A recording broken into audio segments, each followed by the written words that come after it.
Tanya, sudah saya upload juga? Belum? Belum dibaca? Belum, Bu. Belum. Belum, Bu. Oke, jadi hari ini kita masuk pada materi statistika.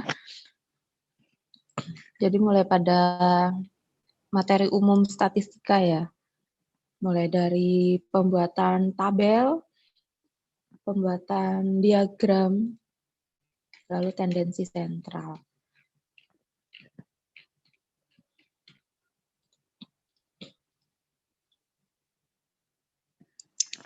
Jadi di sini statistika adalah teknik atau cara pengumpulan data.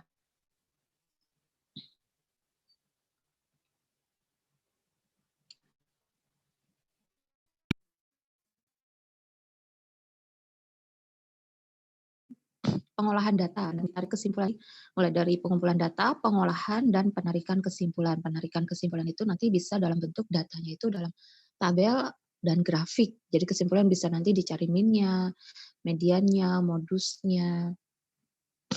Datanya biasanya dalam bentuk data mentah. Jadi di sini untuk statistika nanti akan dibagi dua. Untuk yang pertama ini materi tentang pengolahan data.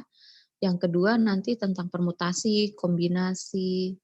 Jadi dibagi dua materi untuk statistikanya. Sekarang untuk pengolahan data, jadi biasanya data yang diperoleh itu seperti data statistika pendidikan ya. Sebenarnya data nilai kelas D, nilai UTS statistika kelas D. Lalu nanti dicari tertingginya berapa, rata-ratanya berapa, modusnya berapa, paling banyak yang nilai yang sering muncul berapa.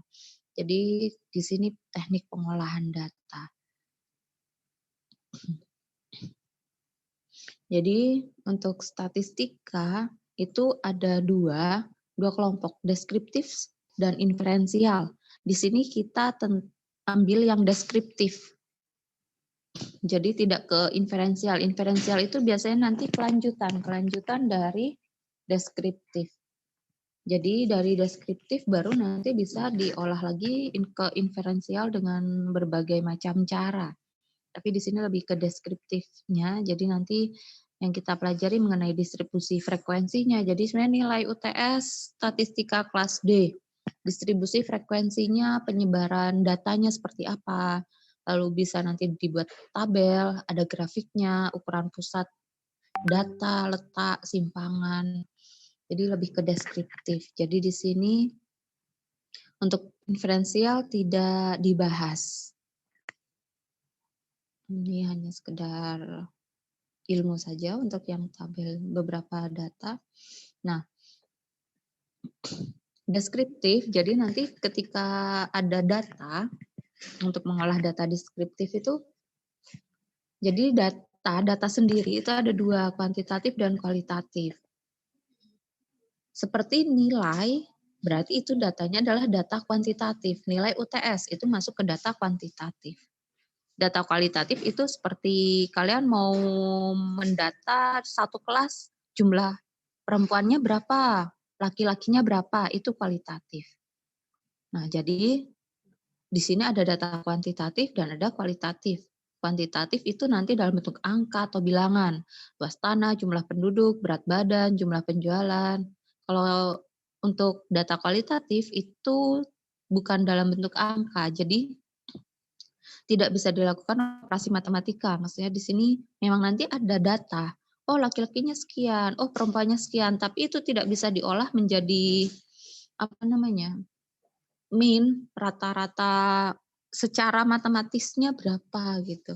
Jadi di sini contohnya ada jenis kelamin, pendidikan, warna. Jadi hanya sekedar tahu, oh yang lulusan yang kerja di UTY lulusan S1-nya berapa orang, lulusan S2-nya berapa orang, S3-nya berapa orang. Nah, itu masuk pada data kualitatif. Jadi hanya tahu saja. Oh, berarti hanya tahu S1-nya sekian, S2-nya sekian, S3-nya sekian, rata-ratanya sekian. Jadi tidak bisa dihitung kuartil, desil, tidak sampai secara matematisnya.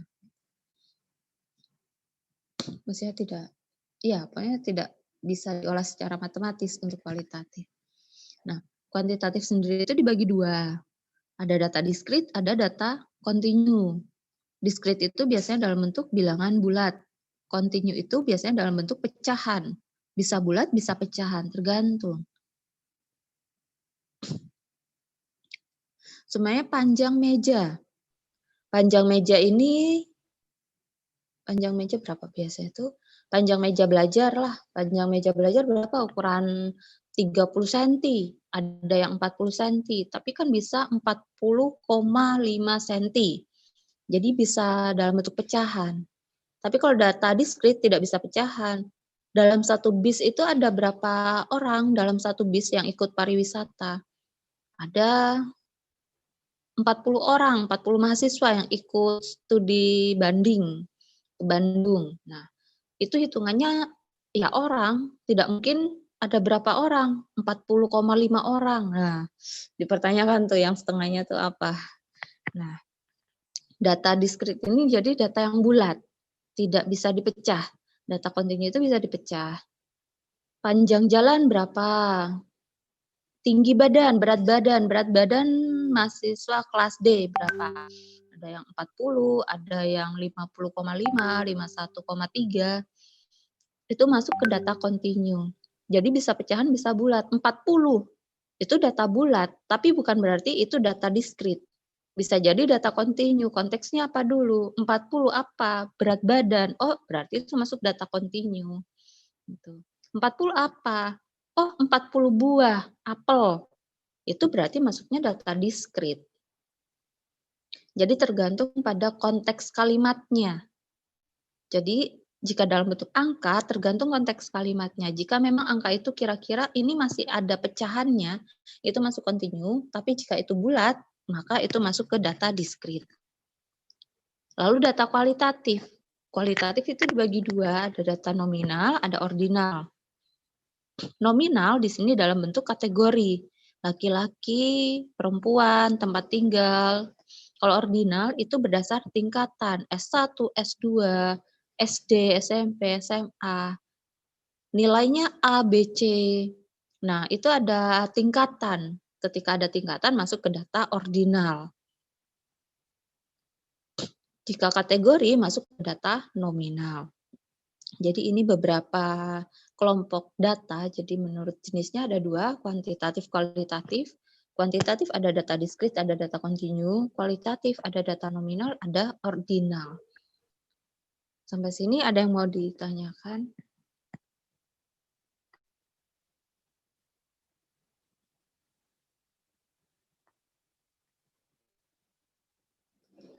Cukup? Penjelasan saya, ya. Berarti data diskrit itu termasuk data kontinu juga, Bu? Kebalik. Bukan. Maksudnya data diskrit. Kan Bukan, data diskrit itu bilangan bulat kan, Bu? Data kontinu juga bisa bilangan bulat, berarti data diskrit termasuk data kontinu juga, Bu? Itu dua data yang berbeda. Yang masuk data diskrit maksudnya bilangannya saja. Bilangan bulat bisa masuk diskrit, bisa masuk kontinu. Tapi tidak bisa dijadikan satu, diskrit itu berarti kontinu. Bukan. Jadi bilangannya saja. Oh, bilangan bulat. Bilangan bulat bisa diskrit, bisa kontinu. Kalau pecahan berarti dia kontinu. Bilangannya yang akan dipecah apakah masuk bilangan bulat ya berarti masuk diskrit dan kontinu, tapi bukan berarti data diskrit masuk ke data kontinu. Diskrit ya beda sendiri, data sendiri. Jadi dua data yang berbeda. Yang masuk ke dalam himpunannya itu ya berarti bilangannya, bukan datanya. Bilangan bulat bisa diskrit, bisa kontinu. Jadi bilangan bulat ya masuk ke diskrit, masuk ke kontinu, tapi bukan berarti data diskrit itu adalah data kontinu. Itu dua data yang berbeda, tidak bisa disatukan. Yang masuk pecahan, yang masuk himpunannya itu hanya bilangannya, bilangan bulatnya saja.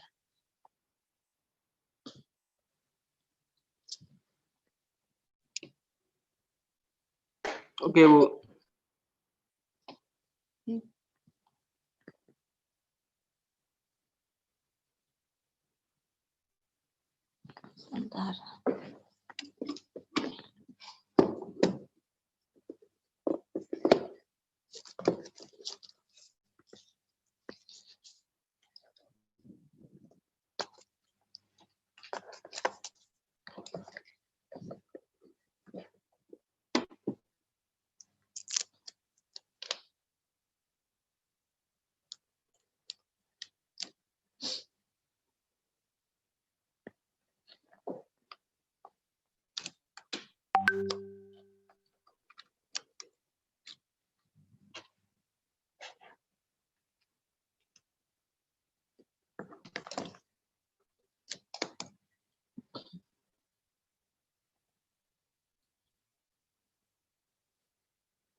Jadi yang dimaksud tadi, jadi bilangan bulat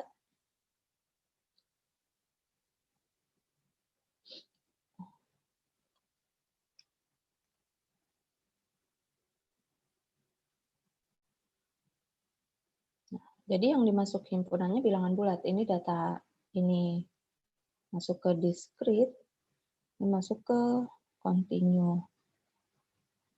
Jadi yang masuk dalam dua-duanya itu adalah ini bilangan bulatnya, yang masuk himpunannya.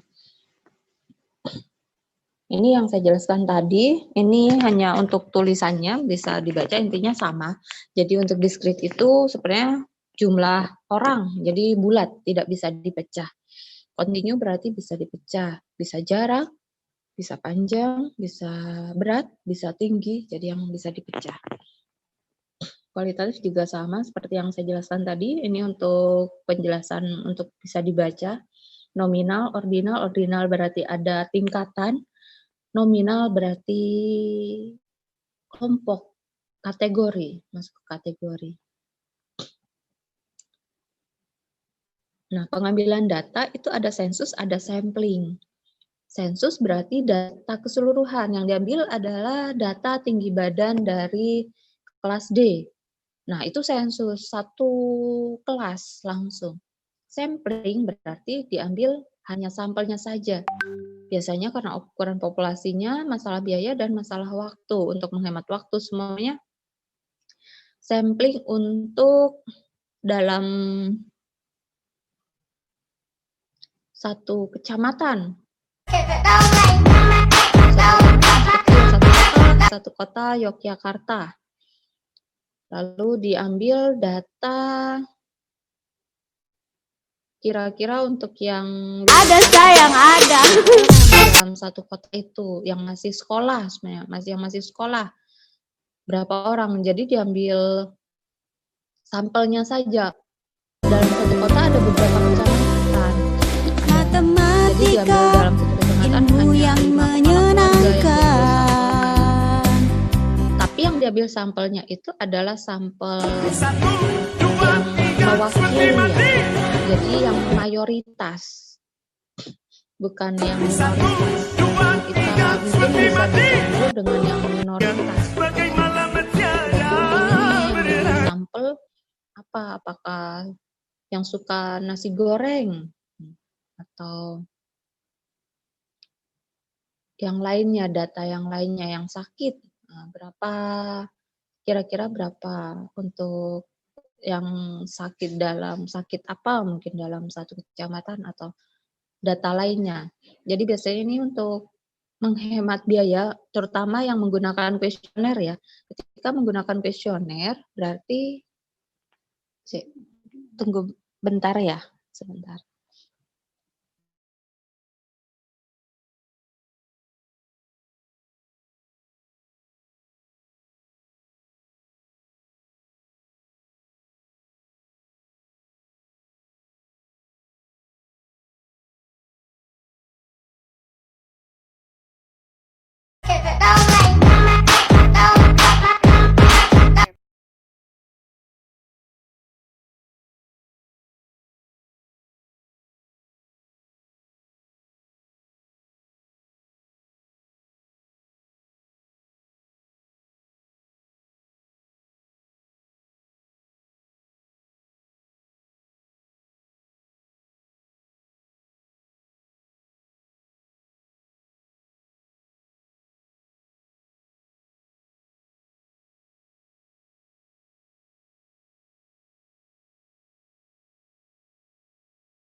Oke. Kita lanjut. Jadi untuk mana tadi? Sensus, sampling. Jadi untuk sensus itu data keseluruhan, kalau sampel berarti mewakili hanya sampel saja. Terutama yang menggunakan kuesioner, apalagi yang tes lab, menggunakan tes lab. Jadi masalah waktu, masalah biaya, jadi menghemat untuk sampel. Nah, penyajian data bisa dalam bentuk tabel, bisa dalam bentuk grafik. Kalau tabel, jadi nanti bisa dalam bentuk tabel saja, atau bisa dua-duanya, ada tabel, ada grafik. Atau tabel sendiri, ada grafik sendiri. Sampai sini ada yang mau ditanyakan dulu?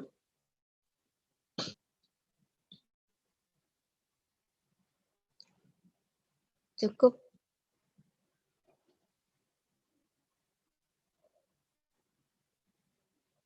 Masih pada standby kan? Karena kalau sepi Iya, Bu. sepertinya saya jadi ngomong sendiri. Ya. Belum ada yang mau ditanya, Bu. Oke, jadi di sini nggak seperti kalkulus ya, kemarin banyak sekali angkanya. Di sini masih ada teorinya yang harus dipahami. Jadi masuk ke angka-angka nanti ketika pengolahan data. Pas pengolahan data. Nah, jadi ketika pengolahan data itu, nah datanya sendiri itu bisa data tunggal, bisa data kelompok. Nah, untuk data tunggal biasanya tidak ada range. Saya jika datanya sedikit, itu bisa langsung dalam bentuk data tunggal. Tapi jika ternyata datanya banyak dengan variabel dan variansi yang banyak, 40 data nilai UTS, tapi variasinya banyak, 40 sampai 100. Kadang dapat 42, 41, 45, 468, 67, kecil-kecil itu dibuat range. Tapi jika nilainya hanya 40, 50, 60 bulat, bisa dalam bentuk data tunggal saja. Paling kalau dari 40 sampai 100 berarti kan hanya ada 6 data. Yang dapat 40 berapa, 50 berapa orang, 60 berapa orang. Jadi bisa 6 data cukup. Tapi jika range-nya atau variasinya itu banyak, maka nanti lebih baik dibuat data kelompok. Dapatnya ada yang 40, 41, 43, 47, 51, 58. Nah, itu kan variasinya banyak. Jadi bisa 40 sampai 49, 50 sampai 59. Itu masuk ke data kelompok. Nah, jadi ada 2 data juga nanti ketika penyajian data discrete ataupun continue. Di sini untuk yang kuantitatif ya. Jadi bisa data tunggal, bisa data kelompok. Untuk kualitatif otomatis itu data tunggal, tidak bisa dibuat range karena itu masuk ke kategori. Lalu di sini penyajiannya itu ada diagram batang, garis, dan lingkaran. Diagram batang jadi yang sering kalian temui, sebenarnya di sini ya, contoh. Langsung masuk contoh saja. Jadi ada contoh di sini produksi beras. Di beberapa daerah A, ada daerah A, daerah B, daerah C, daerah D. Nah, pada tahun 2011, maka datanya seperti ini. Ada yang 90 ton, 90.000 ton dalam bentuk ribuan ton, ada 80. Nah, ketika datanya seperti ini, kita tahu, membacanya hanya melihat, oh ternyata pada tahun 2012, produksi beras tertinggi ada pada daerah D. 2011, produksi beras tertinggi ada pada daerah C. Dari sini kita hanya bisa melihat dari tabel. Nah, bisa juga nanti tabel dalam bentuk grafik. Ini dalam bentuk data tunggal ya. Data tunggal itu bisa data kuantitatif atau kualitatif. Jadi bisa. Ini produksi beras atau bisa nanti ada produksi beras, produksi bahan makan pokok cabai, produksi bayam. Itu dalam bentuk data tunggal juga bisa. Berapa ribu ton, dan sebagainya. Jadi data tunggal bisa kuantitatif, bisa kualitatif. Ketika ada 2 data, 2011, 2012, bisa dibentuk dalam bentuk diagram batang, di mana nanti biasanya, oh yang biru ini menggambarkan atau mewakili produksi beras pada tahun 2011. Yang merah, berarti dia mewakili produksi beras pada tahun 2012. Di sini ada daerah A, B, C. Nah, ketika dalam bentuk grafik, itu kita bisa membaca atau melihat lebih jelas walaupun tidak ada angka. Angkanya di sini kan tidak, kita harus menarik garis ya. Nah, Tapi dari sini kita sudah langsung tahu, oh tertinggi pada tahun 2011, ini warna biru ternyata ada pada daerah ini, oh daerah C. 2012, oh tertinggi ada di sini, ini paling tinggi. Oh ada di daerah D, itu namanya menarik kesimpulan. Kesimpulan akhir jadi menarik kesimpulan di sini info. Kita bisa mengambil info dari data-data yang sudah disajikan. Data yang disajikan bisa dalam bentuk diagram batang, garis, ataupun diagram lingkaran. Nah, ketika di sini diagram batang, di sini bisa dijadikan satu, jadi beberapa data dijadikan satu. Sebenarnya di sini 2012, 2011, 13, 14, jadi di sini ada sekian diagram batang dalam satu daerah. Bisa juga nanti mewakili daerah A, penghasil bayam, beras, kunyit, cabai, lalu nanti dibuat sendiri-sendiri, oh ini untuk grafik cabai, ini untuk grafik beras, ini untuk grafik mentimun atau bayam. Nah, itu bisa dijadikan satu dalam satu grafik untuk diagram tunggal ya. Jadi untuk diagram tunggal mudah, hanya tinggal oh ada data sekian, kita menggambar grafik sesuai dengan data yang ada. Dan itu tidak butuh range, tidak butuh perhitungan yang rumit. Maksudnya di situ kita hanya tinggal menjumlah dari beberapa data mentah yang sudah ada.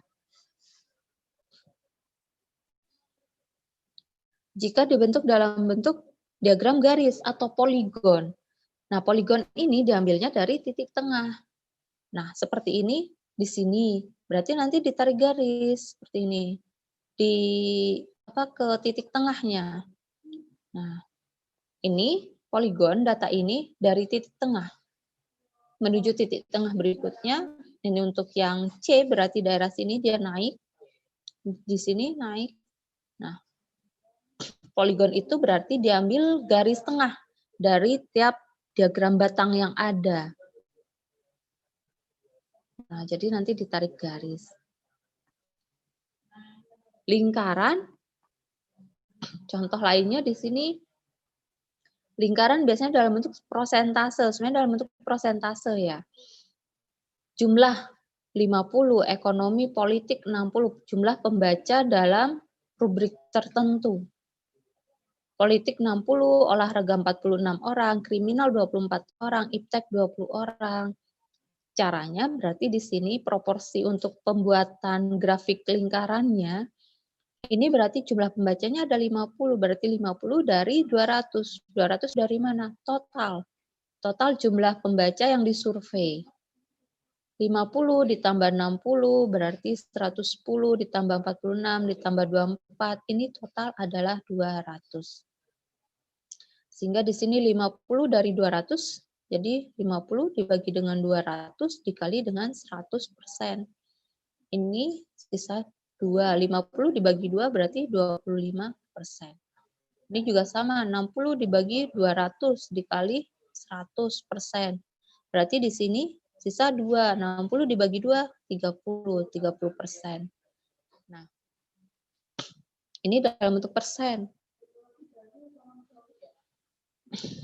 Jika dalam bentuk derajat, berarti dikali dengan 360 derajat. Karena ini 360 derajat. 0, 180, 360 derajat. Jadi tinggal 50 dibagi dengan total 200 dikali 360 derajat. Maka hasilnya berarti dalam bentuk derajat. Persen berarti hasilnya dalam bentuk persen. Jika dalam bentuk busur, kalian diminta gambarkan manual, maka dalam bentuk busur berarti dalam bentuk di sini pengalinya adalah 360 derajat. Maka bisa nanti dibentuk seperti ini, diagram lingkaran.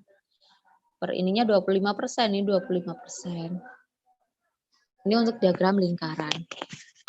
Untuk data tunggal ada yang mau ditanyakan?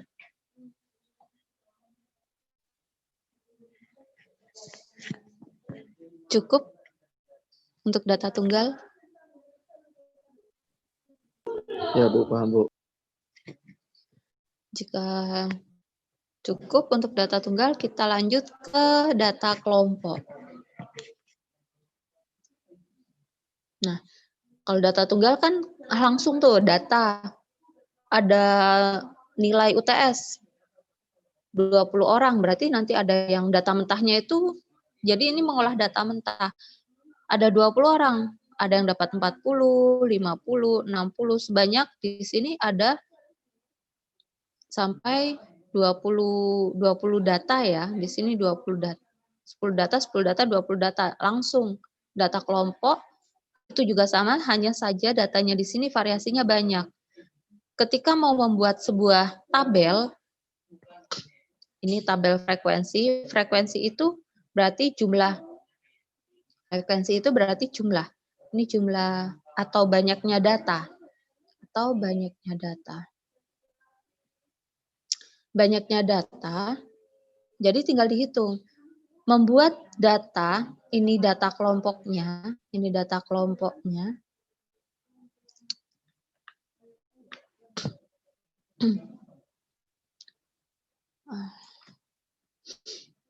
Ini data kelompok. Itu tidak sembarangan langsung membuat range 40 sampai 49, 50 sampai 59. Nah, itu ada rumusnya. Jadi nanti menggunakan rumus Stargess. Jadi data kelompok itu ada range sekian sampai sekian, sekian sampai sekian. Biasanya ini dalam untuk data kuantitatif seringnya. Data kuantitatif. Nah, di sini menggunakan rumus Stargess. Bisa langkah pertama diurutkan nilai datanya, bisa dari yang terkecil sampai yang terbesar, atau dari yang terbesar sampai yang terendah. Tentukan batas atas dan batas bawah, jadi ditentukan nilai maksimum yang ada berapa, minimumnya berapa. Setelah itu diurutkan. Tapi jika tidak diurutkan juga bisa, dari data yang ada nanti ditandai sendiri ketika data itu sudah dimasukkan ke dalam tabel. Dalam frekuensi ya, ketika dia sudah masuk dalam perhitungan untuk jumlah datanya. Nah, langkah pertama itu bisa menggunakan rumus Stargess setelah mengurutkan data. Rumus Stargess di sini untuk menentukan banyak kelas. Banyak kelas itu ada berapa banyak di sini? Ada 5. Berarti ini adalah banyak kelas. Ada berapa banyak kelas atau banyak kelompok? Maksudnya. Sehingga di sini adalah K. 1 ditambah 3,3 log N. N dari mana? Jumlah total. Ada berapa banyak data yang diambil? 60 orang, 50 orang. Berarti N itu adalah total data. Total data yang digunakan. Yang digunakan. 50 data berarti N-nya 50. Caranya pertama hitung log-nya dulu. Setelah log baru dikalikan dengan 3,3. Baru setelah itu ditambah 1. Jadi dari belakang. Hitung log-nya dulu. Biasanya ini tetap menggunakan kalkulator. Log dulu, hasil log dikalikan dengan 3,3, baru nanti dijumlah dengan 1 hasilnya. Ini untuk mengendalikan atau mengontrol banyak data. Tidak sampai 100 data, 1000 data. Paling tidak idealnya data itu hanya 15 data maksimal. Idealnya ya, tapi bisa juga lebih dari 15 data juga bisa. 20 data, 30 data, 50 data. Mungkin jika variasinya banyak dan banyak titik yang harus diketahui. Tapi idealnya antara 5 sampai 15 data. Jadi rumus ini mengontrol ini jumlah data. Nah, untuk K ini digunakan untuk menentukan interval kelas. Interval kelas itu adalah ini, dari sekian sampai sekian. Jika interval kelasnya 6, berarti sebenarnya datanya dari 10. Berarti 10 sampai 15. Kenapa 15 bukan 6? Jadi sebenarnya untuk itu ini dulu. Jadi interval kelas itu ini 6. Ini adalah jarak antar data kelompoknya. Jadi hitungannya 6, ketika I menghasilkan 6, maka hitungannya adalah 10 itu 1, 10, 11, 12, 13, 14, 15. Jadi ada 6. Jadi bukan 10 ditambah 6. Kalaupun tidak dihitung satu-satu berarti data yang ada, data interval bawahnya, maksudnya interval bawah atau interval awalnya, sebenarnya dari 10. Berarti nanti datanya ditambah dengan I dikurangi dengan 1. Berarti 10 ditambah 6, 16 dikurangi 1. Jadi 15. Nah, interval itu adalah range ini. Caranya, angka ini diperoleh dari range dibagi dengan K, banyaknya kelas. Range ini jangkauan data maksimal dikurangi dengan minimal. Tertinggi berapa? Nilai UTS yang terendah berarti nilainya berapa? 20 minimalnya. Maksimalnya berapa? Maksimalnya 95. Berarti range-nya ini 95 dikurangi dengan 20. Sama dengan berarti 75. Nah, K, banyak kelas, itu diperoleh dari ini. Masuk ke K. Sehingga nanti baru menghasilkan I, interval kelas. Jadi untuk menentukan data kelompoknya berapa sampai berapa, ini menggunakan rumus Targes.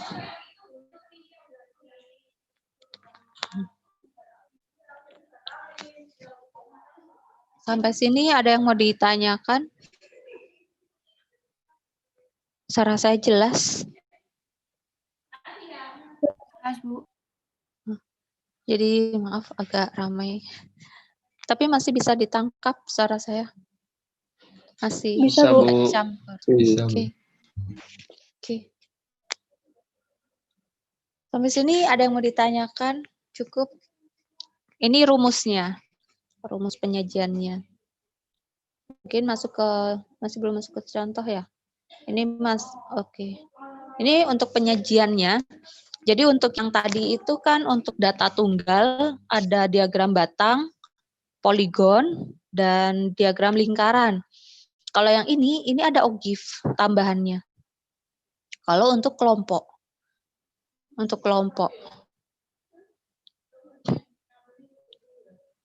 Sebenarnya untuk itu ada juga sih data tunggal.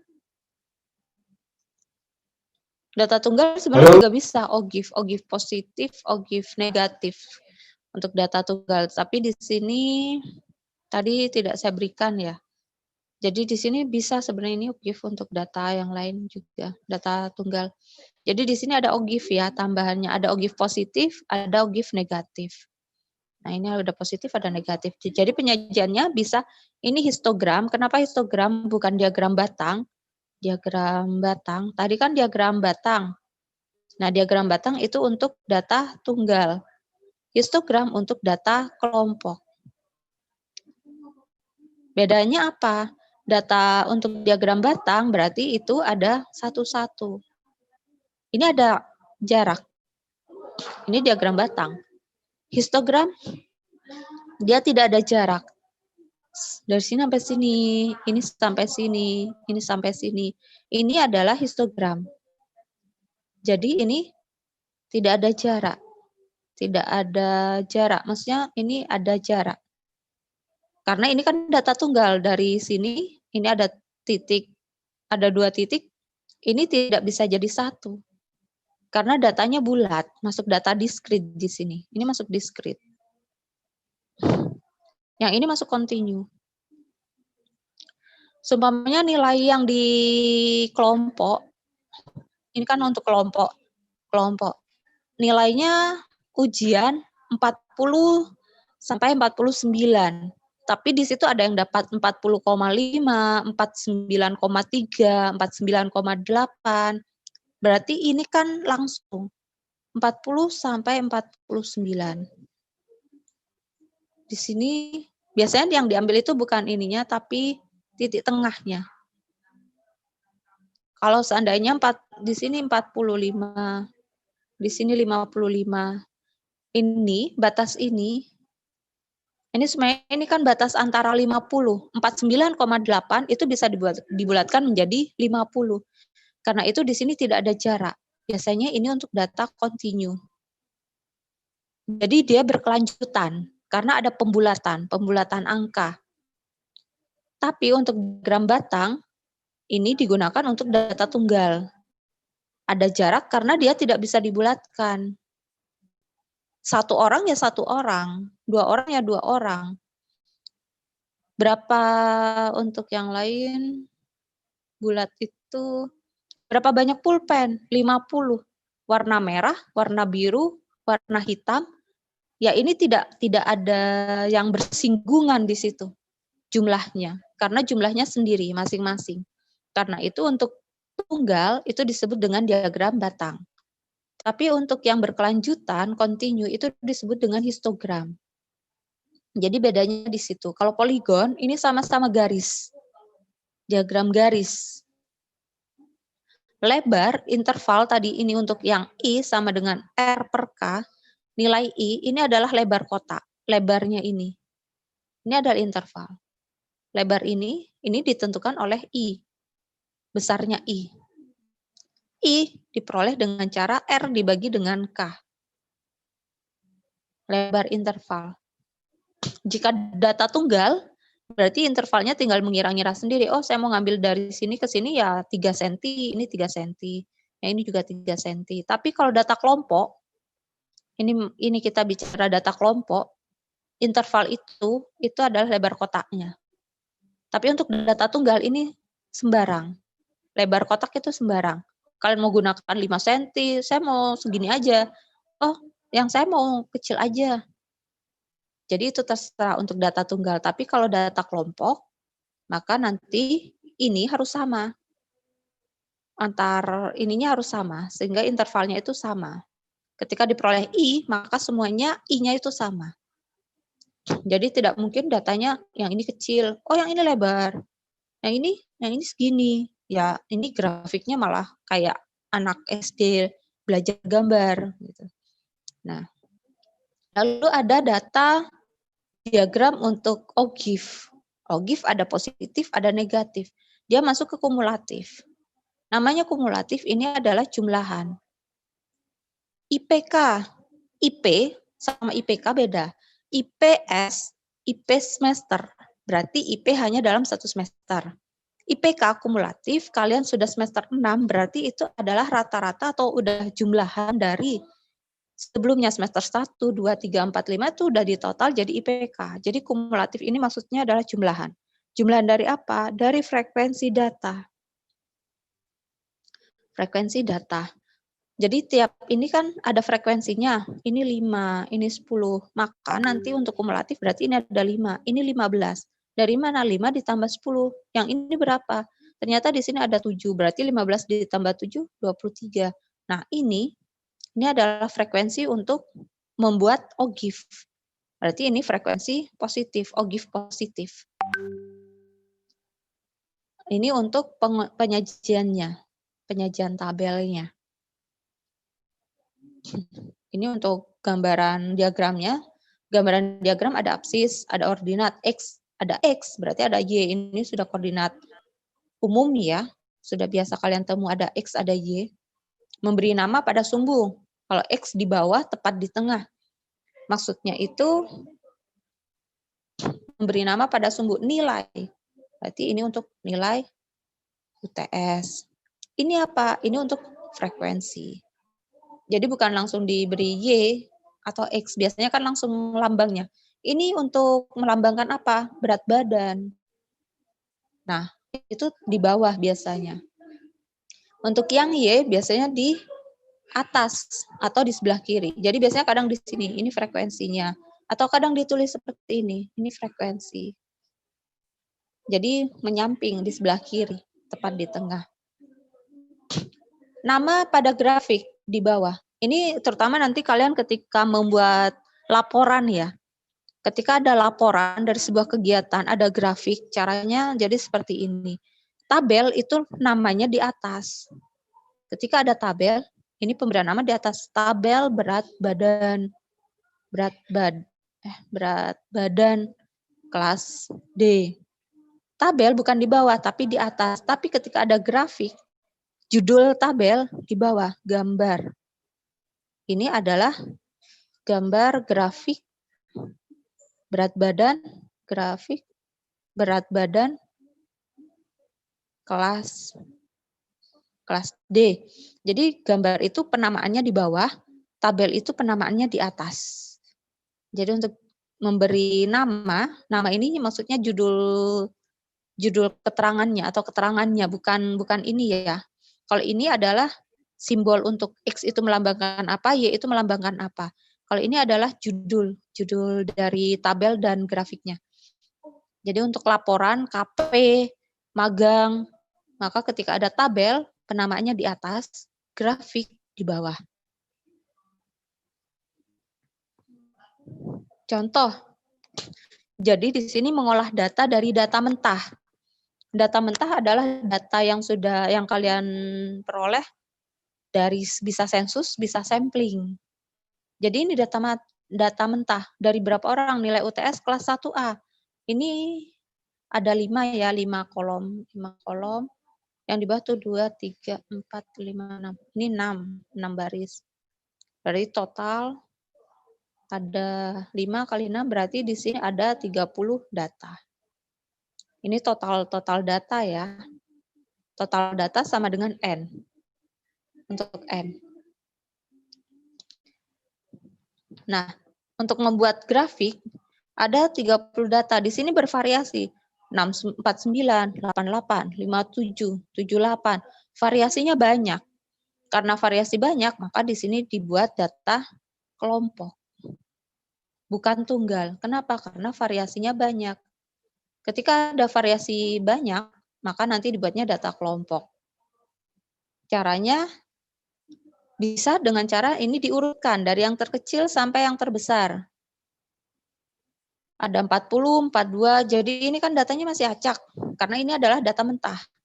Ini data mentah. Lalu diurutkan dari data terkecil sampai yang terbesar.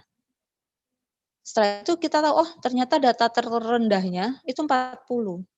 Tertingginya, X-max-nya, ini adalah nilai tertingginya 98. Banyak kelasnya berapa? Banyak kelasnya K. Berarti tadi rumusnya 1 ditambah 3,3 log N. N-nya berapa? 30. 5 kali 6. 30. Jadi N ini adalah total data. Menghitungnya gimana? Log N, log 30 berapa? Ini sekitar 1, ya kayaknya. 1, atau 0,7. Nggak tahu. Bisa dihitung menggunakan kalkulator, menggunakan log sekian, log 30. Nah, hasilnya nanti dikalikan dengan 3,3. Hasilnya 4,8, baru dijumlah 1. Sehingga hasilnya sekian. Ini harusnya bulat. Kenapa bulat? Karena K itu adalah banyak data. Nomor 1, 2, 3, 4. Ini bulat. Ini adalah K. Banyaknya kelas. Karena itu bulat. Ada 6 berarti ada 6 data. Tidak 5,8. Jadi di sini bulat. Untuk interval kelas, I, untuk menentukan range-nya, range data tiap barisnya, tiap kelasnya ya, untuk ini. Ini range total data. Total data 98 dikurangi 40, 58, K ada 6. Sehingga I intervalnya adalah 9,8 dibulatkan jadi 10. Jadi nanti range-nya bukan berarti nanti semen diambil dari 10 ditambah 9, sampai 19,87. Salah. Jadi dibulatkan. Ini 10, berarti 10 sampai 20. Masuk lagi 21 sampai sekian, sampai berapa. Jadi tetap bulat. Ini bulat, ini bulat. Karena range-nya otomatis bulat. Tidak pecahannya tidak banyak. Jadi harus sama. Jadi di sini 9, tadi range 1, 2, 3, 4, 5, 6. Ini adalah K, banyak kelas. Ini 49 dikurangi dengan 40 adalah 9. 9 ditambah 1, 10. Ini adalah interval. Kenapa harus ditambah 1? Karena ini dihitung juga ya 40. Jadi hitungannya bukan dari 41. 40 coba bisa dihitung pakai tangan, jari. Dari 40, 41, 42, sampai 49 itu ada 10. 10 kali hitungan. 40, 41, 42, 43, 44, 45, 46, 47, 48, 49. Ada 10. Di sini intervalnya 10. Karena interval 10, karena itu ini range-nya adalah 10. Ini semuanya 10. Ini 10, ini 10. Jadi semua ini interval sama dengan 10. Jadi sama, range-nya sama. Tidak timpang. Tali ini adalah maksudnya hanya apa ya? Simbol. Biasanya tarus ya, kayak kalau nggak salah namanya tarus juga. Tarus. Itu jika tidak diurutkan ya, saya 40 sampai 49. Datanya tidak kalian urutkan dari yang terbesar sampai yang terkecil. 40 sampai 49. 1, 2, 3, 4. Karena itu 40 sampai 49 ada 4. Karena itu muncul 4. 50 sampai 59 ada berapa banyak? Kalau diurutkan bisa langsung 1, 2, 3, 4. Berhenti sampai sini. Yang ini berarti 1, 2, 3, 4, 5, 6. Berarti ada 6 berhenti sampai sini. 50 sampai 59 ada 6. Atau bisa jika tidak diurutkan, jadi diurutkan itu tidak wajib. Jika tidak diurutkan berarti kalian cari sendiri. Oh ini yang 40. Lalu yang 50 yang mana? Yang ini. Yang ini sudah saya tandai garis 1, yang ini saya kasih tanda lingkaran. 5, 2, ada 1, 2, 3, 4, 5, 6. Nah, ada 6. Oh, ternyata yang 50 sampai 59 ada 6. Jadi bisa dikasih tanda atau simbol. Setelah itu yang 60 berapa? Saya kasih tanda segitiga.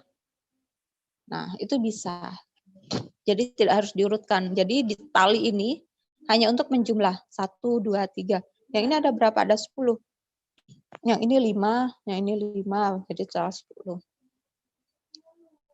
Ada yang mau ditanyakan sampai sini? Ini untuk pembuatan tabel ya. Ini untuk pembuatan tabel.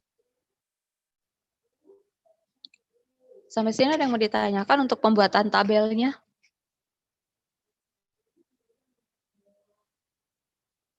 Terlalu cepat atau cukup?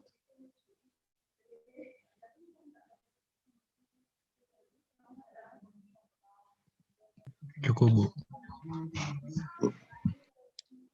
Ada yang mau ditanyakan? Tidak ada. Ini pembuatan grafik ya. Ini membuat objek. Jadi dari data-data ini bisa dibuat grafik. 4. Nah, jadi bisa dibuat grafik. Ini adalah nilai, ini frekuensi. Ini untuk penamaannya tadi. Ini untuk nama grafiknya di bawah. Ini nama grafik untuk yang ini, bukan yang di bawahnya. Ini nama grafik untuk ini. Jadi nama grafik di bawah ya. Nanti berlaku untuk semua kalian kalau membuat laporan KP, magang, tabel di atas, grafik di bawah. Ini apa? Ini nilai. Ini apa? Ini frekuensi. 40 sampai 49 berapa? 4. 50 sampai 59 berapa? 6. Ini berapa? Berapa tadi? 10. Dan seterusnya. Nah, ini bisa dibentuk poligon. Ini adalah histogram. Ini adalah poligon. Poligon dari mana? Dari titik ke titik. Titik tengah. Ini ke sini. Ini ke sini. Ini ke sini. Ini ke sini. Ini lurus. Lalu turun.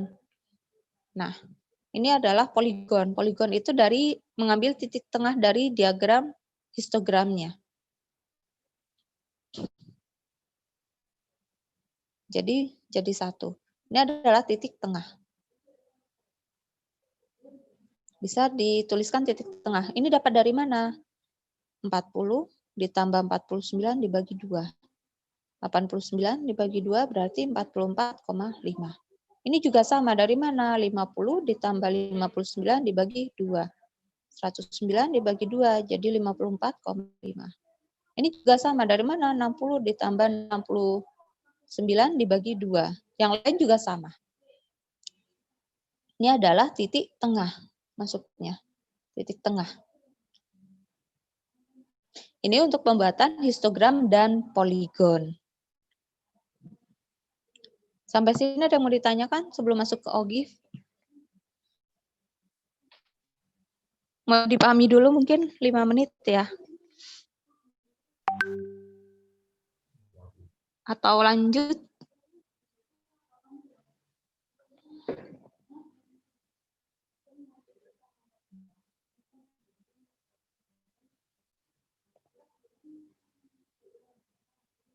Gimana? Yang lain masih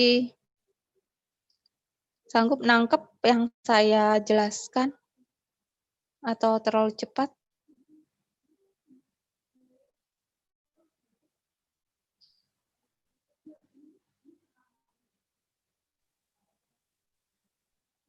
Masih sanggup, Bu.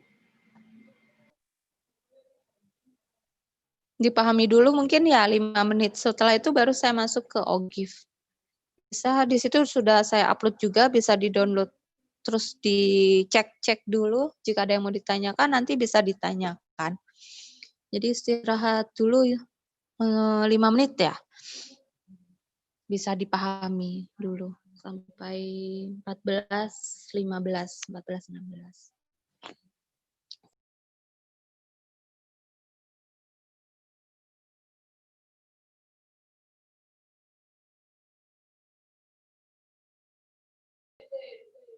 Lanjut, Bu. Lanjut. Oke. Untuk OGIF ya. Kalau tadi kan diagram histogram dan poligon. Jadi itu tinggal langsung dari data dibuat grafik. Nah, untuk OGIF, jadi di sini untuk data OGIF ada 2 ya, ada 2 OGIF, ada OGIF positif, ada OGIF negatif. Jadi ada OGIF positif, ada OGIF negatif. Nah, OGIF positif itu nanti datanya memang masih, ini hampir sama dengan poligon ya, hampir sama dengan poligon, hanya saja datanya itu OGIF positif berarti dia naik terus ke atas, dia naik ke atas. OGIF negatif dia turun, kebalikannya. Datanya dari, tadi diambil titik tengahnya, jadi titik tengah ini untuk menggambarkan titik tengah ini adalah titik tengah. Titik tengah. Nah, untuk ini dapat dari mana? 4. 4 mulai dari awal 4. 4 ditambah 6, 10. 10 ditambah 10, 20. 20 ditambah 4, 24. 24 ditambah 4, 28. Ditambah 2, 30. Jadi ini ditambah. Ini ditambah. 10 berarti 10 tambah. Ini ditambah. Sehingga data ini total akhir itu sama dengan total frekuensi. Negatif kebalikannya. Dia total 30, sehingga mulainya dari 30. 30 dikurangi 4, 26.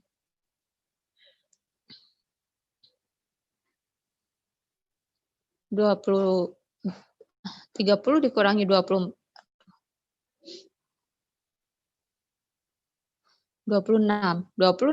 dikurangi 10.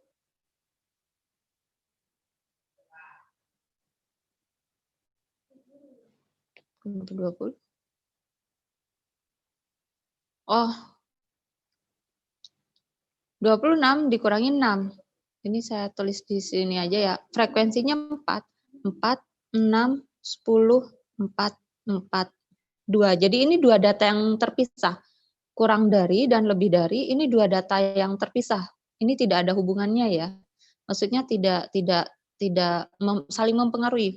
Dia saling mempengaruhi dengan frekuensi. 30 dikurangi 4. 30 dikurangi 4, 26. 26 dikurangi 6, 20. Ini dikurangi. 10. 20 dikurangi 10, 10. 10 kurangi 4, 10 dikurangi 4, 6. 6 dikurangi 4, 2.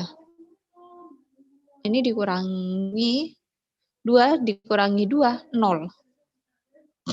Ketika di sini tidak berakhir 0, maka jika tidak 0, maka berarti ada yang salah. Ada yang salah. Di perhitungan ini berarti ada yang salah. Jadi dia harus berakhir di 0. Jadi berakhir 0. Karena otomatis totalnya 0. Yang ini bermulai dari 0. 0, 4, cuma 0 di sini tidak ditulis. 0 tidak ditulis. Nah, angka-angka ini yang nanti masuk ke data OGIF-nya. 44, berarti mulai dari 4.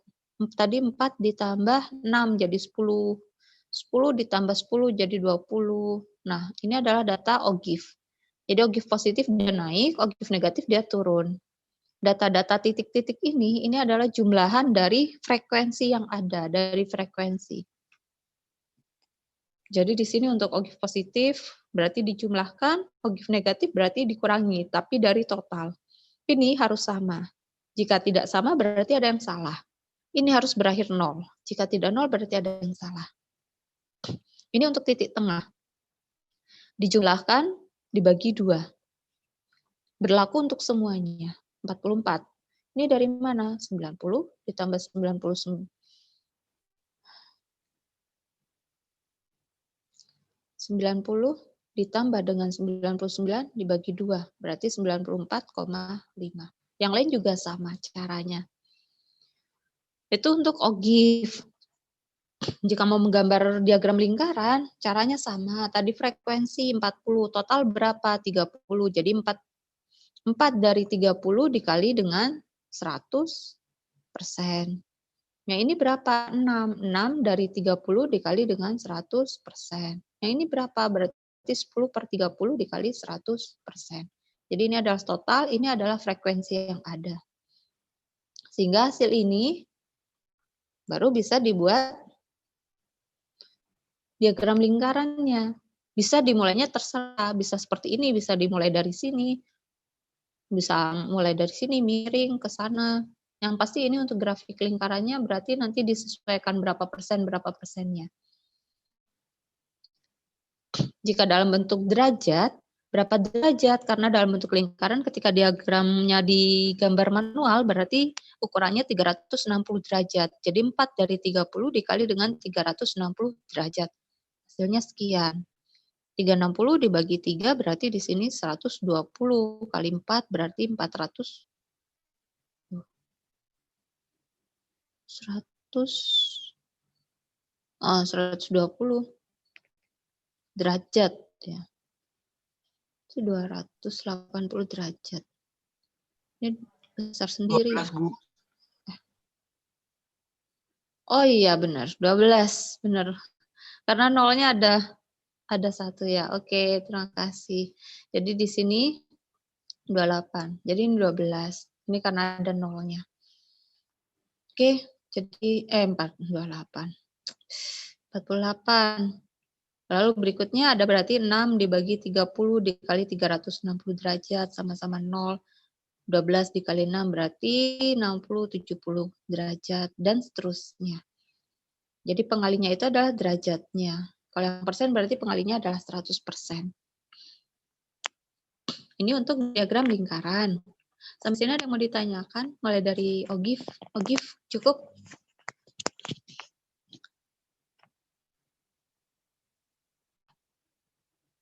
Ada yang masih bingung?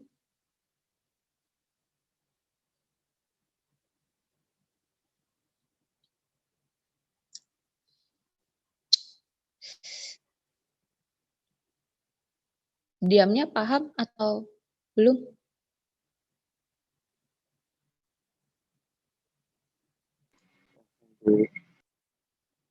Paham, Paham ya? Bu. Oke, cukup ya. Ada yang mau ditanyakan? Sampai diagram lingkaran. Jadi di sini saya padatkan ya. karena untuk ini dibagi dua, kan satunya permutasi kombinasi. Ini sudah masuk minggu ke-11. Minggu ke-11 berarti kurang 3 minggu lagi ya. Itu masih ada permutasi dan kombinasi gitu. Jadi kalau bisa saya maunya yang ini masuk sekarang, selesai sekarang. Ini untuk pembuatan diagram, lalu kita masuk ke pengukuran tendensi sentral, min, median, modus. Sampai sini ada yang mau ditanyakan dulu sebelum masuk ke pengukuran tendensi sentral? Belum saya upload untuk yang pengukuran tendensi sentral. Cukup untuk pembuatan ininya? Pembuatan grafik, cukup ya. Itu masih bisa dibaca, masih bisa dipelajari sendiri gitu. Jika sempat bisa mungkin saya video lagi, tapi jika tidak mungkin bisa dibaca ya untuk ini. Tidak bisa menjanjikan. Nah, ini untuk jadi untuk sekarang untuk yang pembuatan diagram data minggu depan masuk permutasi kombinasi jika memang hari ini bisa diselesaikan. Ini yang tendensi sentral. Nah, pengukuran tendensi sentral, jadi dari data yang tadi, sebentar.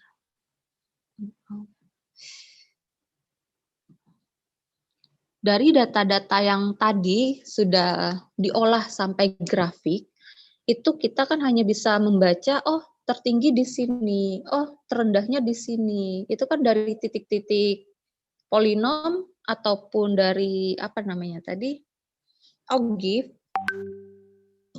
Saya lupa belum jelaskan yang OGIF lagi tentang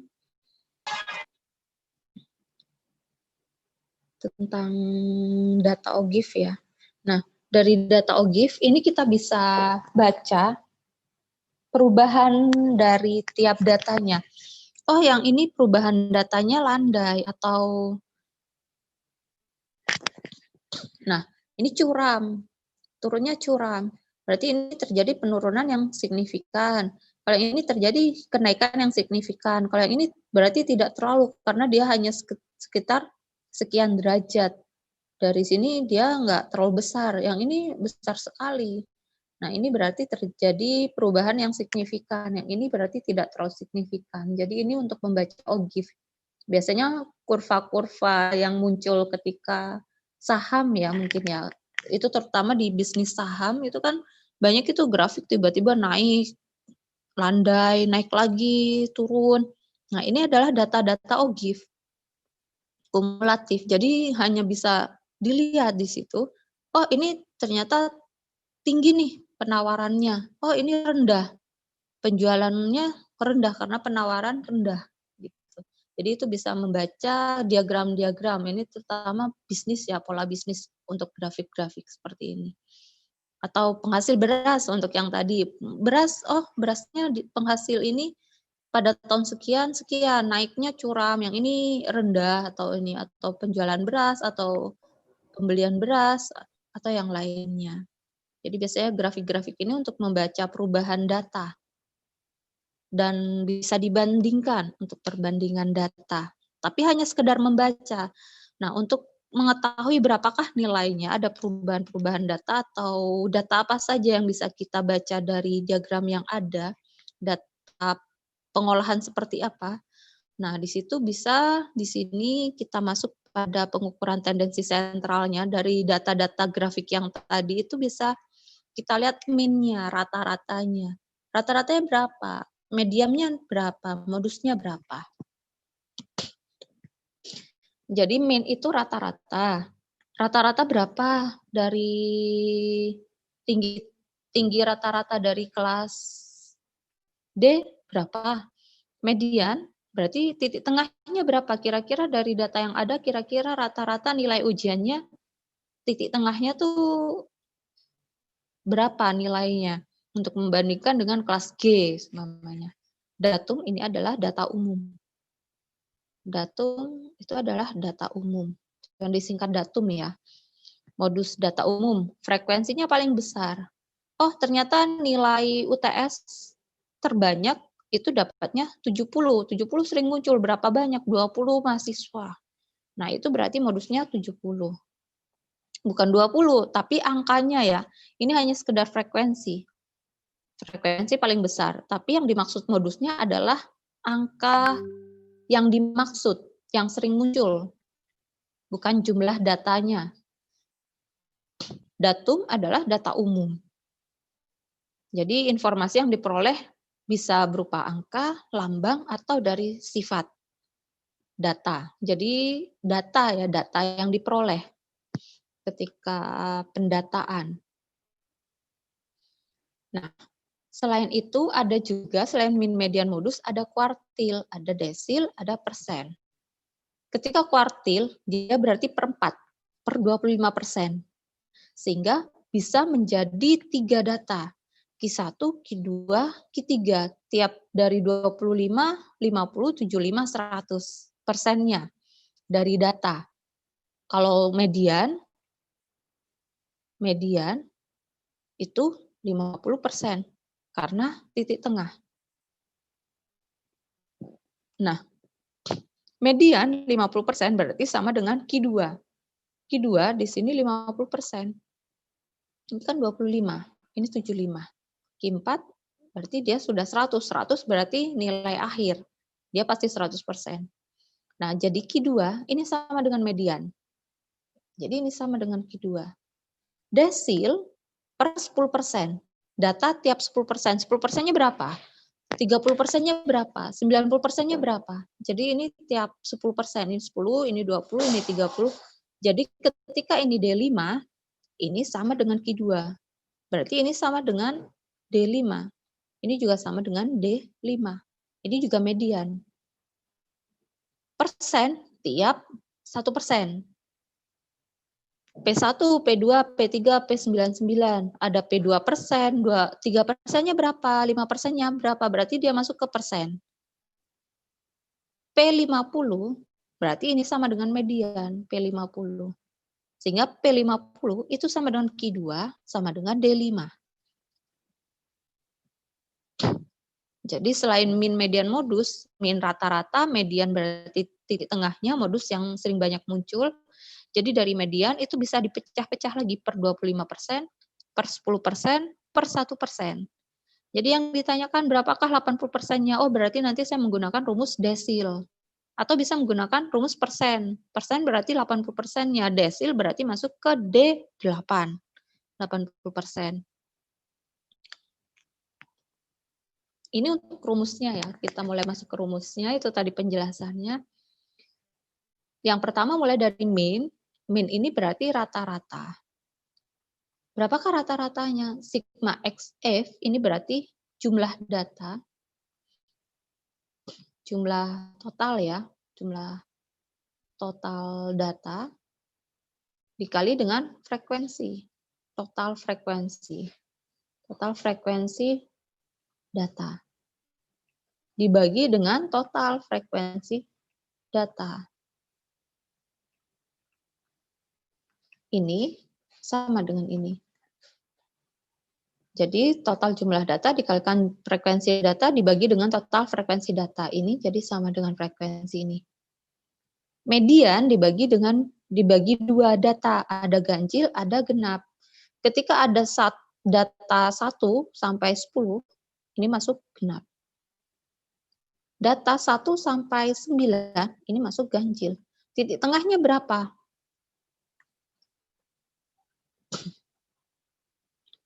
Tengahnya berapa? Otomatis beda. Ini titik tengahnya berapa? 5, pasti. 10 dibagi 2, 5. Ini berapa? 4,5. Langsung. Berarti kan yang ini titik tengah, karena tengah berarti 10 dibagi 2. Yang ini berapa? 9 dibagi 2. Beda. Hasilnya berarti yang ini 5, yang ini 4,5.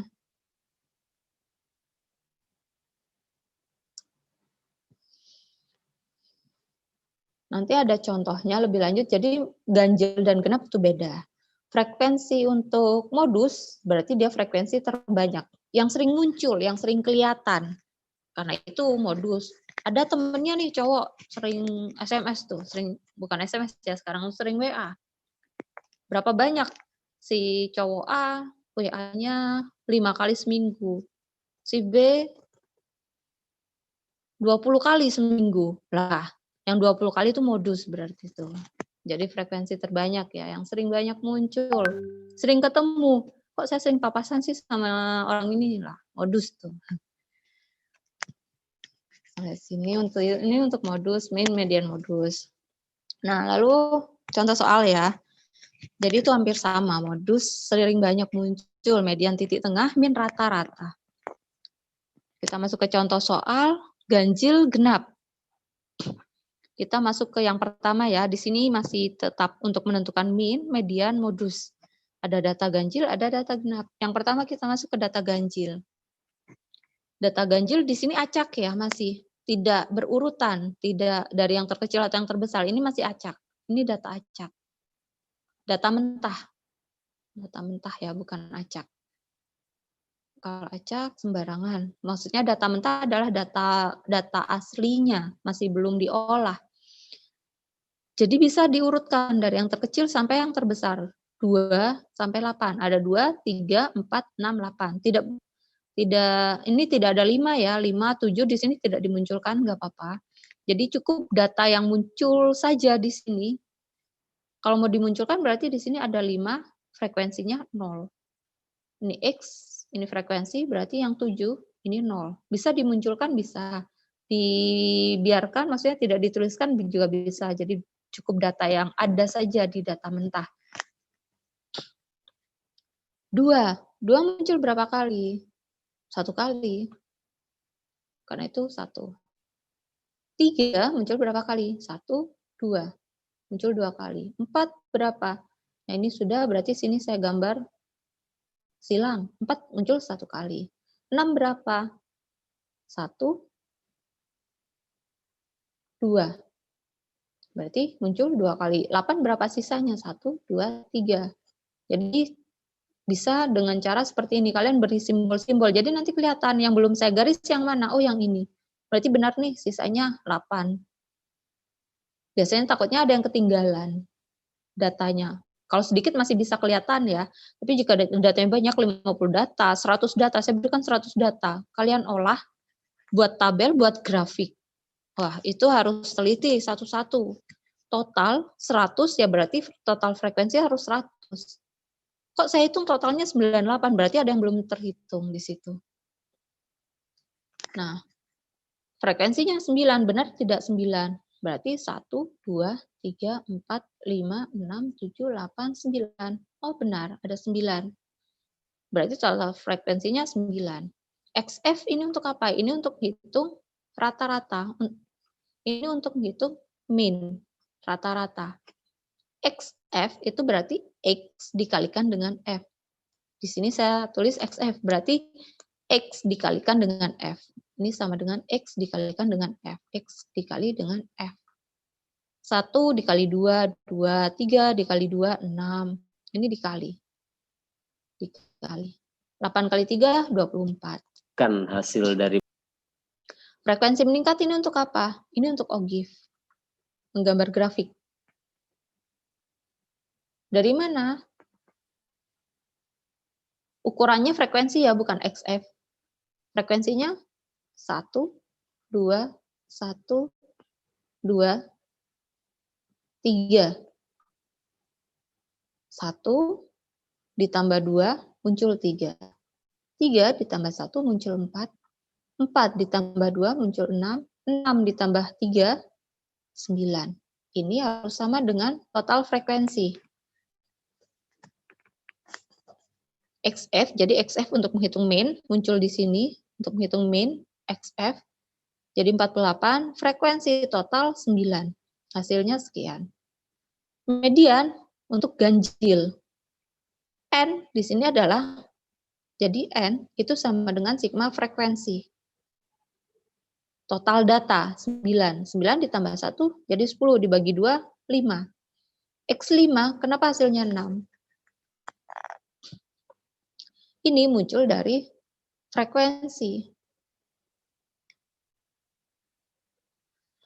Dari frekuensi, di sini berarti ini bisa ditulis ini adalah X1. Dari CF ya.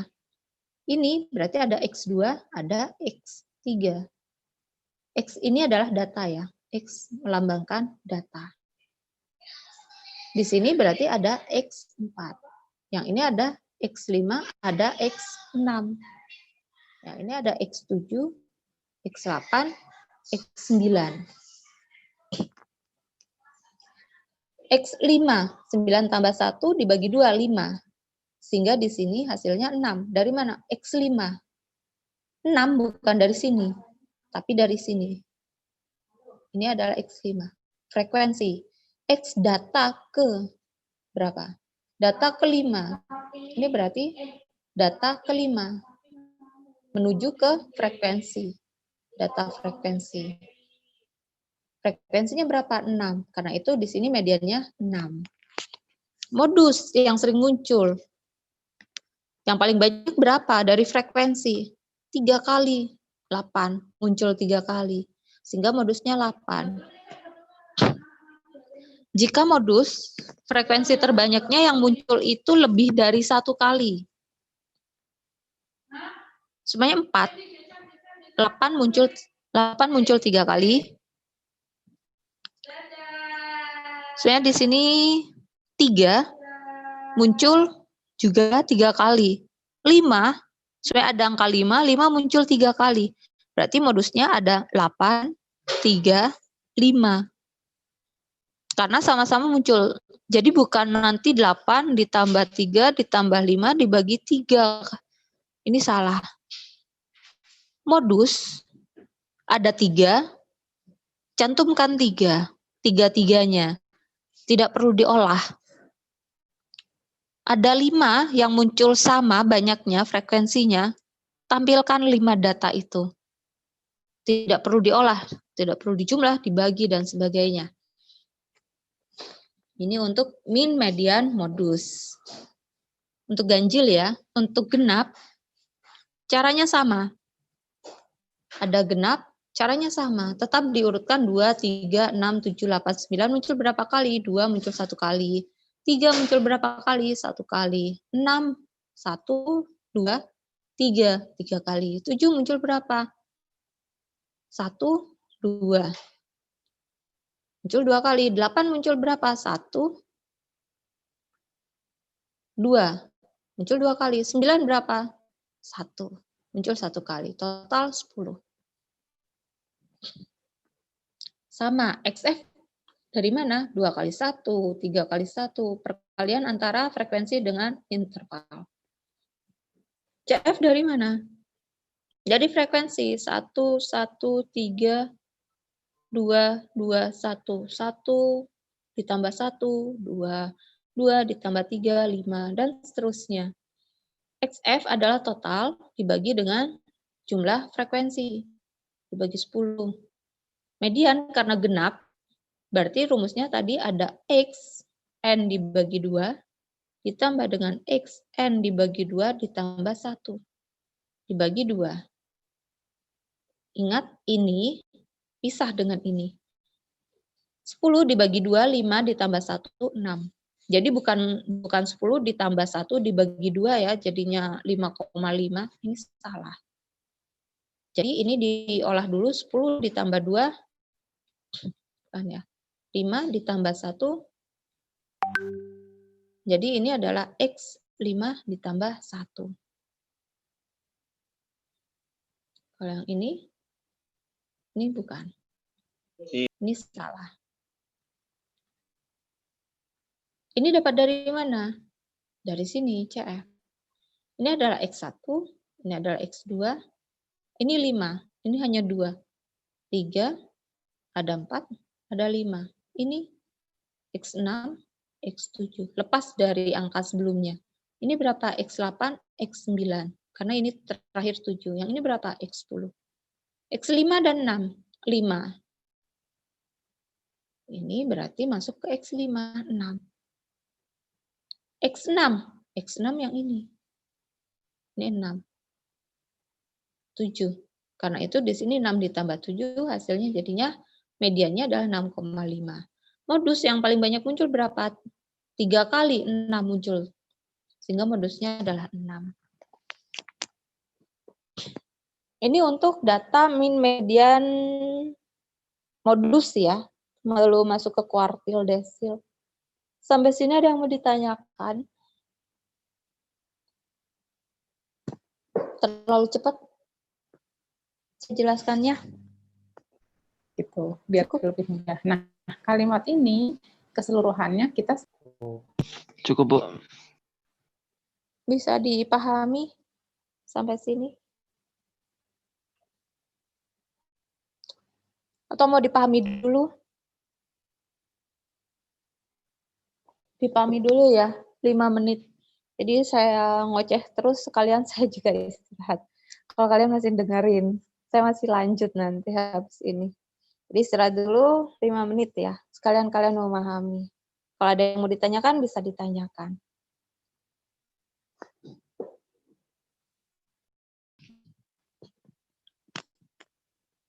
Tidak ada?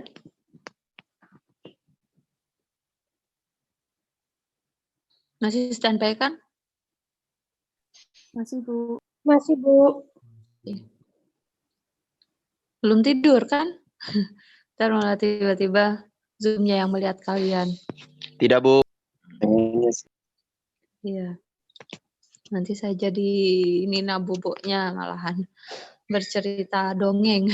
Dongeng statistika. Oke. Sekarang masuk ke kuartil desil ya. Caranya hampir sama dengan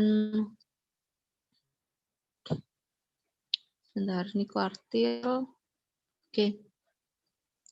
Jadi hampir sama dengan median ya rumusnya. Hanya saja di sini kuartil berarti akan ada 4 karena itu rumusnya di sini ada 4.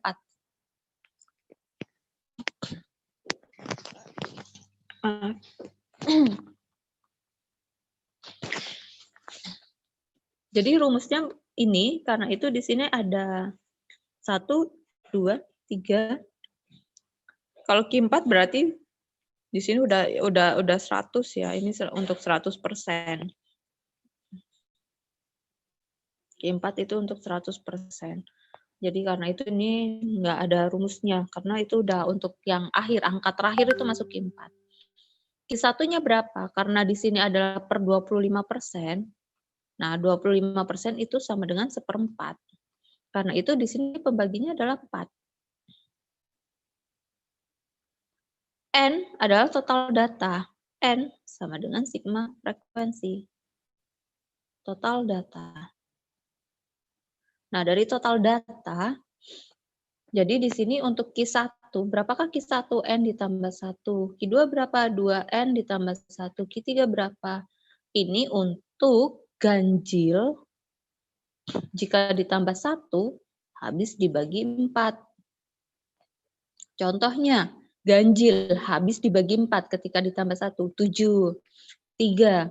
3 ditambah 1, 3 ditambah 1, 4. 4 dibagi 4, habis 1.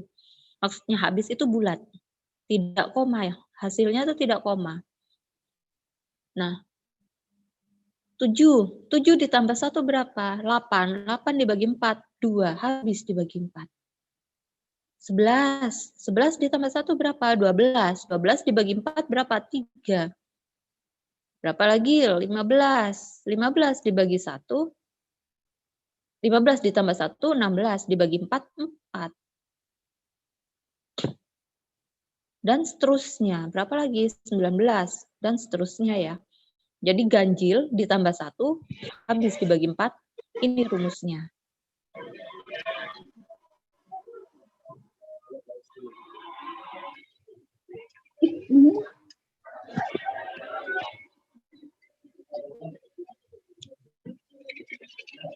Amanda mungkin bisa di-mute dulu.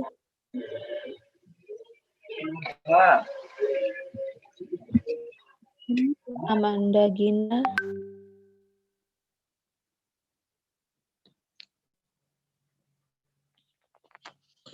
Oke. Lanjut. Yang kedua untuk ganjil. Tidak habis dibagi 4. Contohnya berapa?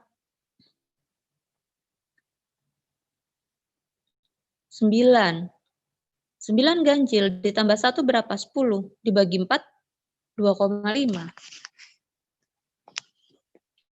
Lalu 17. 17 ganjil. 17 ditambah 1, 18. 18 dibagi 4, tidak habis dibagi 4. 4,5. 21. Ditambah 1, 22. 22 dibagi 4, tidak habis dibagi 4. Jadi di sini ada yang habis dibagi 4, ada yang tidak habis dibagi 4. Untuk ganjil ada genap. Genap ada yang habis dibagi 4. Jadi kalau ganjil ditambah 1. Kalau genap tidak perlu ditambah 1. Langsung dibagi 4. Contoh genap habis dibagi 4 ya 4, 8, 16, 12. Itu habis dibagi 4. Tidak habis dibagi 4, genap ya 2, 6, 8, 10, 12, 2, 6, 8, 10, dan seterusnya. 13, 14, dan seterusnya. Tidak habis dibagi 4, hasilnya koma. Jadi rumusnya beda-beda. Jika dihafal lumayan banyak, bukan lumayan lagi sih banyak. Jadi kemungkinan untuk menghafal tidak mungkin ya. Jadi hanya ini untuk data itu biasanya nanti dengan untuk kuartil rumusnya seperti ini. Sampai sini ada yang mau ditanyakan dulu untuk penyelesaian kuartil? Ada yang masih belum paham mungkin? Untuk kuartil?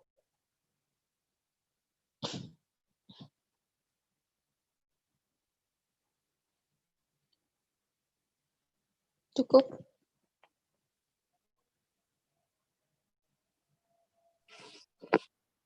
Masih sanggup?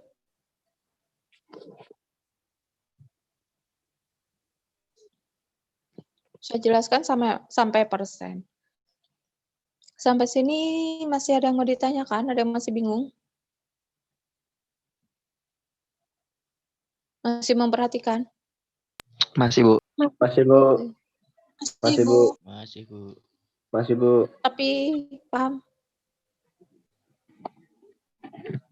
Paham, insya Allah. Insya Allah, Bu. Iya. Kalau udah saya tanya apa pada diam semua. Iya, nanti dipelajari kembali. Tapi untuk sampai saat ini ada yang mau ditanyakan mungkin sebelum lanjut ke desil? Belum, Bu. Belum. Oke, ini masuk ke contoh. Ada 3 contoh ya yang dicari Q1, Q2, Q3. Yang pertama, ini datanya berarti ganjil, habis ditambah 4 atau tidak ada berapa banyak data? 1, 2, 3, 4, 5, 6, ada 7 data. Karena itu dia masuk ganjil. Ketika ditambah 1, berarti sama dengan 8. 8 dibagi 4 sama dengan 2. Habis dibagi 4. Maka rumusnya seperti ini. N-nya masukkan 7.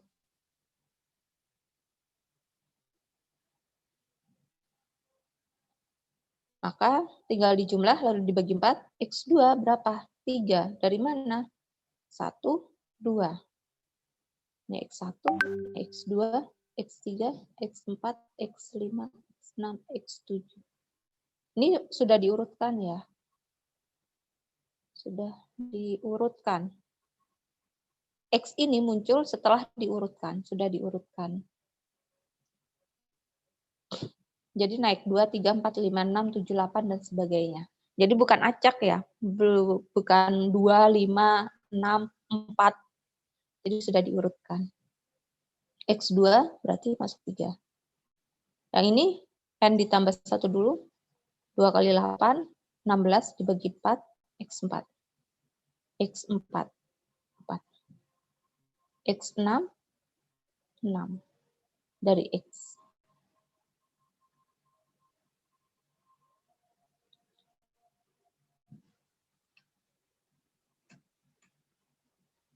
Oke, di sini saya hanya mencontohkan yang nomor 1.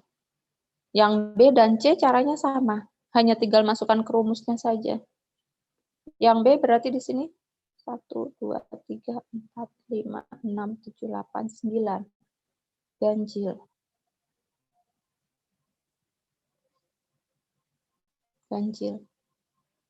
9 ditambah 1 dibagi 2. 10 dibagi 2. Dibagi 4. 2,5. Tidak habis. Ganjil tidak habis dibagi 4. Nomor 2. Rumusnya yang ini. Ini diurutkan dulu. Diurutkan berarti ada 2, 2, 3, 4, 5, 6, 2 kali, 6, sisanya 7. Berarti ini ada X1, X2, X3, X6, X7, X9.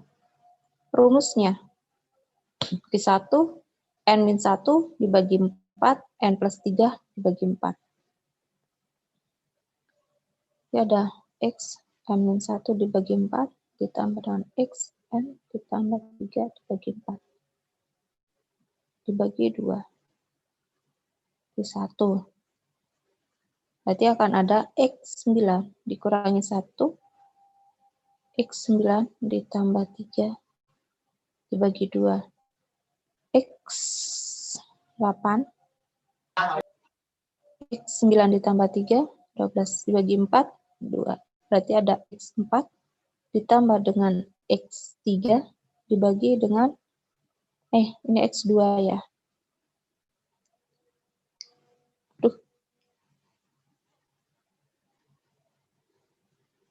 X2 bagi 2. X2-nya berapa? Ini X2. X3-nya berapa? X3. 2 ditambah 3 dibagi 2. 5 dibagi 2 berarti 4,5. Q2-nya berapa? Caranya sama, tinggal rumusnya berapa? Rumusnya mana? Ini 2N plus 1 dibagi 4. Masukkan. Berarti di sini ada Q, ada berapa tadi? N plus 1, 2, N plus 1, bagi 4. N plus 1. Sehingga ada Q2, N-nya berapa? 9, tambah 1 dibagi 4. Berarti Q2, 10 dibagi 4. Berarti Q20 dibagi 4, 2 kali 10. Berarti Q5. Berapa Q5-nya? Q5-nya ini. Berarti di sini berapa tadi? 5. Oh ini X ya. Berapakah X? Q3-nya juga sama caranya. Tinggal dimasukkan saja. Rumus mana yang mau digunakan? Apakah ganjil? Apakah genap? Habis dibagi 4 atau tidak habis dibagi 4? Ini untuk kuartil. Desil rumusnya cuma 1. Desil per 10, sehingga pembaginya 10. C, desil sama dengan persen. Persentil. Jadi, IJ, X, dibagi, hanya yang bedanya ini. Yang ini per 10% per 100. Karena itu, jika hasilnya tidak bulat, maka diinterpolasi. Mencari nilai di antara beberapa titik data yang sudah diketahui.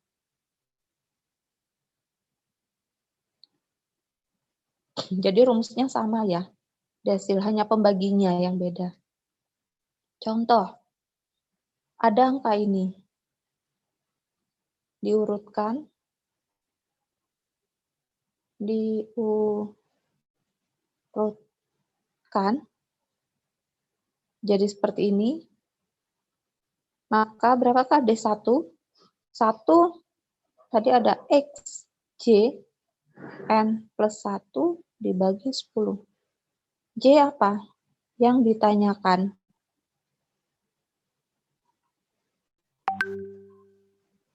Yang ditanyakan. N apa? Total. Data frekuensi. Yang ditanyakan 1. Total frekuensi 9. 1, 2, 3, 4, 5, 6, 7, 8, 9. 9 tambah 1. X1 berarti 2. D3 berarti 3 yang ditanyakan. 3 dikali 10, 30. Dibagi 10, X3. X3 berarti 4. Ini untuk desil.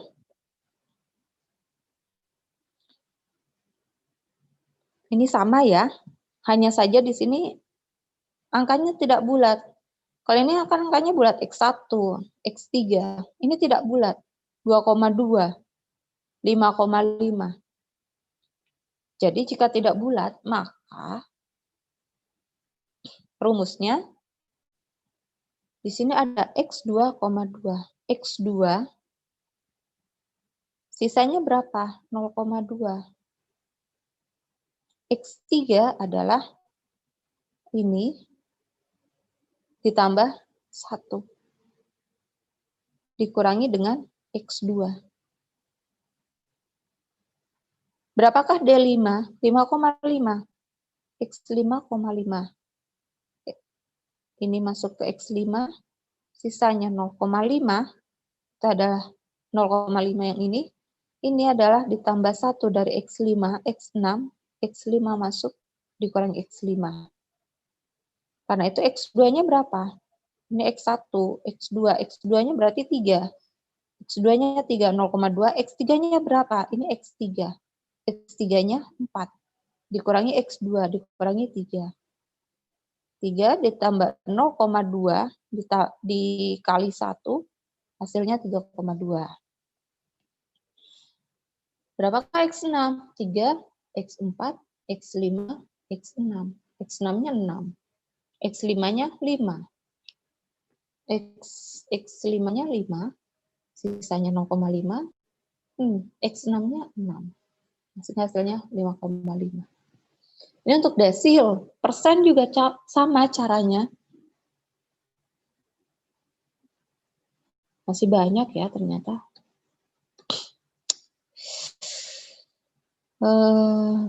Jika dibagi 2.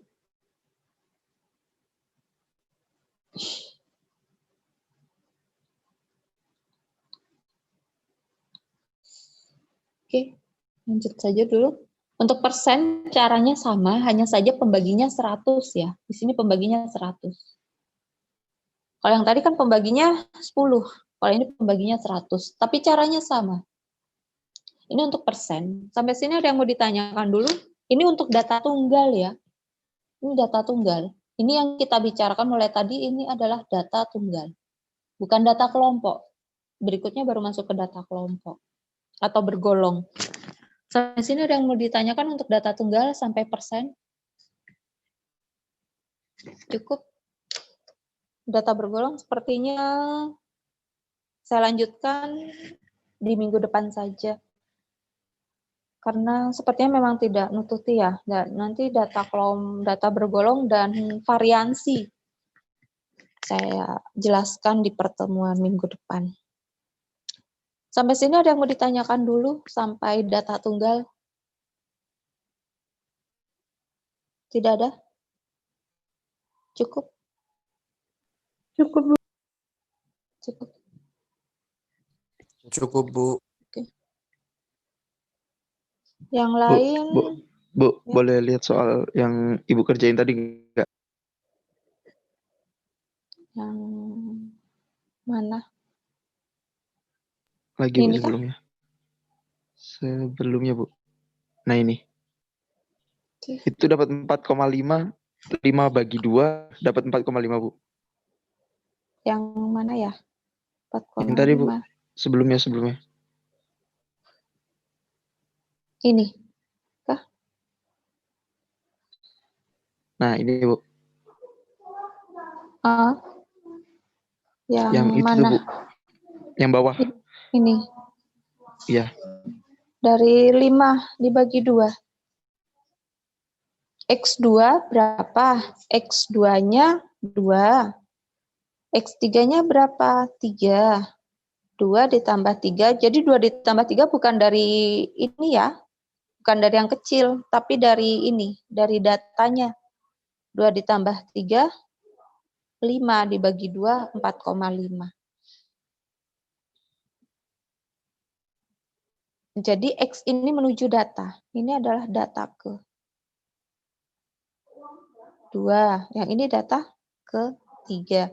Yang mana ini? Ini adalah data. Jadi X ini bukan, ini kebetulan sama saja. Ini 2, ini 3. Tapi ini dari data aslinya. Dari data aslinya. Yang sudah diurutkan. Jadi dari data yang sudah diurutkan.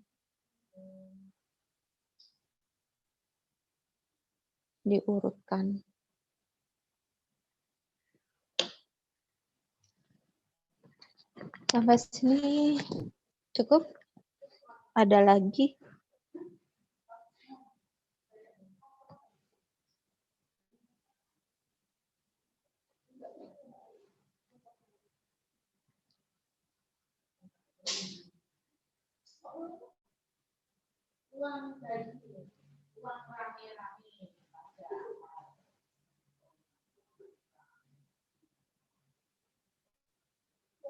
Cukup? Udah? Ada lagi yang mau ditanyakan? Tidak ada? Belum, Bu. Belum ya? Oke, nanti bisa dipelajari untuk latihan soal. Di situ ada beberapa latihan soal, bisa dicoba sendiri, tapi tidak dikumpulkan ya. Nanti untuk latihan soalnya saya gabung saja setelah penentuan ini data kelompok, data frekuensi bergolongnya. Jadi frekuensi bergolong tidak sampai selesai ya frekuensi bergolong. Nanti kalau sudah ini baru latihan soal untuk statistika deskriptif. Jadi ada 2 nanti statistika, yang ini nanti setelah ini selesai kita masuk ke permutasi kombinasi. Permutasi kombinasi. Jadi ada 2 macam statistika yang nanti saya bahas. Habis ini nanti saya posting untuk yang ini. Cukup ya untuk hari ini. Ada lagi yang mau ditanyakan? Tidak ada? Jika tidak ada, bisa saya akhiri untuk pertemuan hari ini. Jika ada yang mau ditanyakan, bisa di grup chat ya. Jika tidak ada yang ditanyakan, maka cukup sekian untuk hari ini. Selamat sore. Assalamualaikum warahmatullahi wabarakatuh. Waalaikumsalam warahmatullahi wabarakatuh. Wabarakatuh.